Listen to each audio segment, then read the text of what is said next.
Welcome to another episode of Saint Vincent Untold Stories. As you remember when we posted a clip in which a lady said that the volcanic eruptions at the Lasafre volcano were not real. It was a scheme to get money. And though you remember when I played the one with the big man, saying that we are going to need dozens of millions of dollars.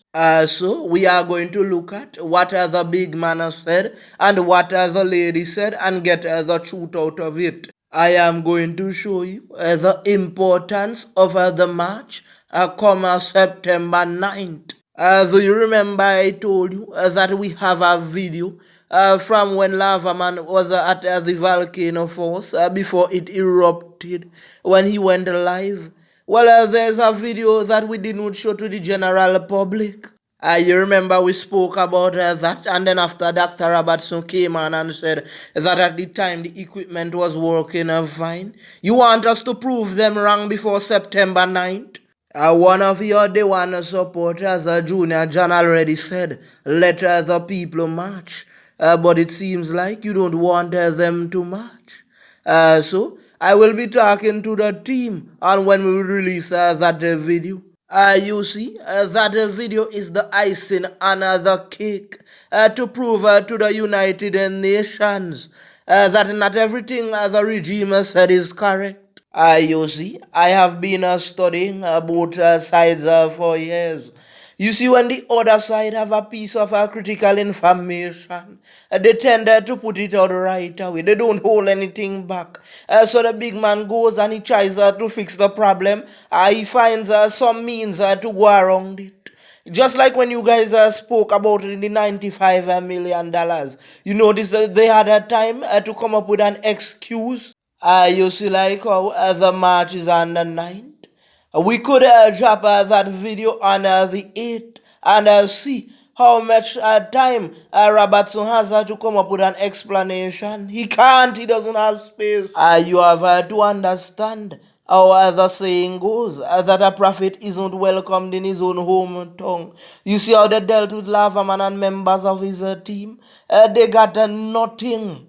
But the team knows how the regime works. And the team went one step ahead of them. The team held back most of the important videos. And the big man and the regime, they thought that was all. We have the videos in which the volcano was rumbling. And even the rope was on fire. And the man did not give the evacuation order because he was relying on the live that Lava Man was doing. You see, his mistake was he was watching the live and saying, well, nothing is actually going on because he did not know. Remember, he said that the equipment was working.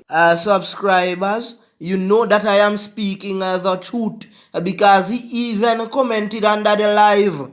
You heard the big man said that most of the nurses isn't going out to march.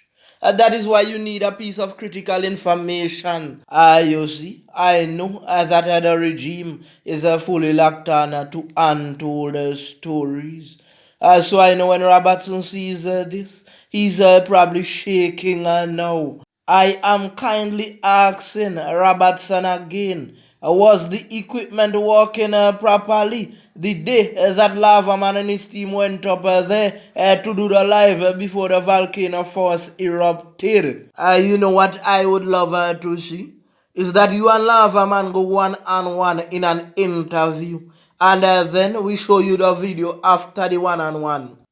So a lady was featured in a viral video saying that the Lasafre volcano was not real. It was a scheme to get money.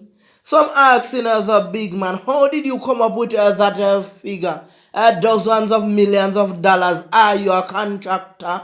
Or because millions were coming in, you just dashed out a number and told yourself that yes, monies are coming in. Let us multiply those monies by any number. When you call a figure like dozens of millions of dollars and people overseas hear that, Then they would think that the whole place is a flat. Everybody's house got damaged. The houses that you guys are building in a Sandy Bay and Orange Hill. What is the value of one of those houses? Because remember, you got millions. So we want to know how much money those houses are taking to build. When the big man has said that he is going to buy the area reps land and house, that alone added to what the woman was saying. You see, they know that that land would be difficult to sell, and the only way to get it off is if the regime buys it. I am not trying to discredit or devalue the man's property. But what I am basically saying is if he is moving, then move the people as well. You don't move him and then replace him with other people. That does not sound right. I know that the people of OTR love their old school reggae music. And I hope that they were listening to Jimmy Cliff. Many rivers to cross. You want us to check those rivers? You have one closer to the park area in Sandy Bay. Then you have one again at Magum. That's the major one where the vehicles get stuck. Then when you come down a bit, you have a small one at Overland. Once heavy rain comes, that river broadens. Then you have a stream again coming wrong before you meet Orange Hill. Then you have the Rabuka Jai River to meet upon if that comes along. You see, these monies that we are seeing now, we would not be able to see them ever again, you know. You had one opportunity for once in a lifetime and you didn't take advantage of it. Have you ever watched the film 8 Mile with Slim Shady? Well, you should watch it and understand what he was saying. When I say this, please do not take my words out of context. You have been seeing this for years on social media. Anytime around campaign time, you always hear, it's those people over the river, you know.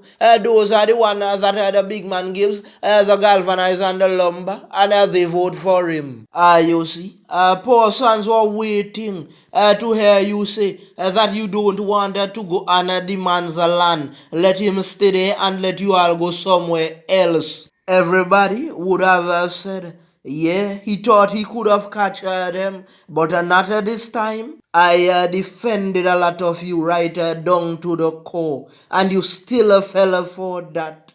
Isn't that land bordering with the seaside? And because of climate change right now, a lot of lands closer to the seaside are being eaten away or eroded. When I was a boy, we used to go on some beaches on the countryside. And right now, you can't even recognize those places anymore because the water came up a little closer. You see, so many earthquakes, hurricanes, and so forth going on right now. And we are still in the middle of the pandemic. So tell me, when those monies are finished and you fall into a pot, how would you get out of this time? If you are from the red zone and you called Nemo several times and you never received anything, if you felt that the relief supplies wasn't distributed equally, if you are a farmer from the red zone and you have your farmer's ID and you work lands and they took your name off the list or they never put on your name, if you evacuated from the red zone and you haven't received a call from the World Food Program to collect any monies, September 9th, a popo was placed on a man's leg in his own yard. Then the man was charged. Shortly after, the big man received an object. Certain members of the other side were picked up for marching or organizing a march. Which while you know the other side marched a long time ago and none of them was picked up or charged. If you figured that the volcano relief monies could have gone to help out everyone in the country and it did not go that way, then you know the date. If you spoke out against the regime and you were suspended, fired or charged, come out and join up with Rise Hyrule. If you applied for a prime grant and you notice that you deserved it over some people they gave because some never had any business whatsoever.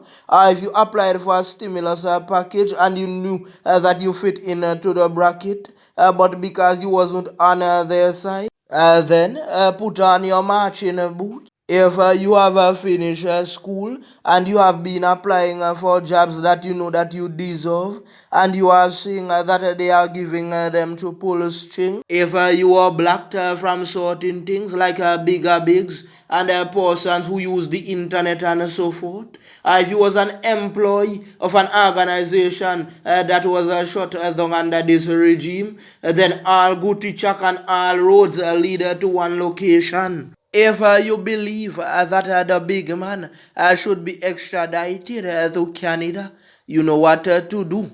Several allegations were brought forward, saying that some officers placed their hands on people. If you was one of those persons, then you know the routine. To all the public servants and other persons who don't want the job against their will. All Gucci Chak, all Palova Chak, all Mango Chak leads to one specific location. All those who are hungry and are catching their royal and are afraid to speak out, now is your time. And there are so many things that we could mention. I want you to remember one thing that there is just about 1,000 officers and there are thousands of you. But I am not saying to go out and do anything, I'm saying to go out peacefully. But they should know that your numbers are greater. None little one man can't put no button pan so much people. Remember that. With that being said, I just want to big up the entire population in St. Vincent, the regional islands, and the international countries who are supporting and praying for us during these difficult times. We thank you.